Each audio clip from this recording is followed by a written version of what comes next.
بسم اللہ الرحمن الرحیم۔ جب اللہ نے زمین کو بنایا تو اپنے فرشتوں سے فرمایا کہ اے فرشتوں، میں زمین پر اپنا خلیفہ بنانا چاہتا ہوں۔ تو فرشتوں نے کہا کہ تو کیوں زمین پر اپنا خلیفہ بنانا چاہتا ہے جو زمین پر فساد مچائیں گے؟ ہم تو ہر وقت تیری عبادت کرتے ہیں، تیری تسبیح و ثنا بیان کرتے ہیں۔ تو اللہ نے فرمایا کہ جو میں جانتا ہوں وہ تم نہیں جانتے۔ اس کے بعد اللہ نے حضرت جبرائیل کو حکم دیا کہ اے جبرائیل، جاؤ زمین پر اور الگ الگ جگہ سے انسان کو پیدا کرنے کے لیے مٹی لے آؤ۔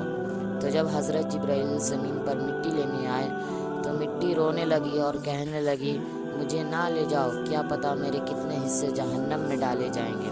تو حضرت جبرائیل کو رحم آ گیا، تو حضرت جبرائیل واپس لوٹ گئے اور اللہ سے کہا کہ اے میرے مولا، میں تو تیری مٹی لینے گیا تھا لیکن مٹی رونے لگی اور مجھے رحم آ گیا، اس وجہ سے میں مٹی نہ لا پایا۔ تو اللہ نے حضرت میکائیل کو حکم دیا کہ جاؤ تم زمین سے مٹی لے آؤ۔ تو حضرت میکائیل علیہ السلام کے ساتھ وہی معاملہ ہوا جو حضرت جبرائیل علیہ السلام کے ساتھ ہوا تھا۔ اس کے بعد اللہ تعالیٰ نے حضرت اسرافیل علیہ السلام کو بھیجا تو ان کے ساتھ بھی وہی معاملہ ہوا جو حضرت میکائیل علیہ السلام کے ساتھ ہوا تھا۔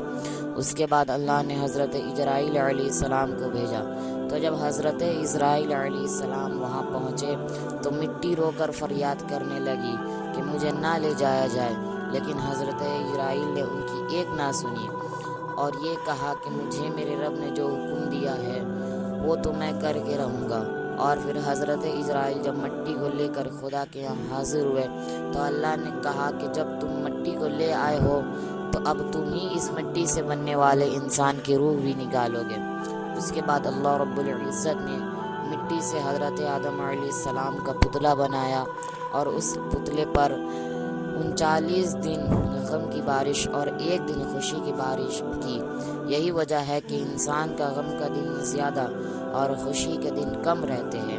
اس کے بعد اللہ تعالیٰ نے حضرت آدم علیہ السلام کے جسم میں روح ڈالی اور پھر فرشتوں سے فرمایا کہ اسے سجدہ کرو، اور پھر سارے فرشتے سجدے میں جھک گئے سوائے فرشتوں کے سردار کے۔ تو جب اس سے پوچھا کہ تو کیوں آدم کو سجدہ نہیں کیا تو اس نے گھمنڈ سے کہا کہ آدم تو مٹی سے بنا ہے اور میں تو آنکھ سے، اور آنکھ کی خاصیت ہے کہ وہ اوپر کی طرف اٹھتی ہے، اسی وجہ سے میں آدم سے بڑا ہوں، تو میں کیوں آدم کو سجدہ کروں۔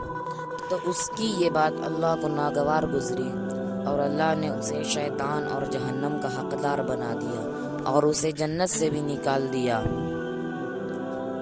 تو شیطان جب جنت سے نکلا تو اللہ کی عزت کی قسم کھا کر کہا کہ میں صبح قیامت تک تیرے ہر آنے والے بندوں کو بھٹکاتا رہوں گا سوائے تیرے چنے ہوئے بندوں کے۔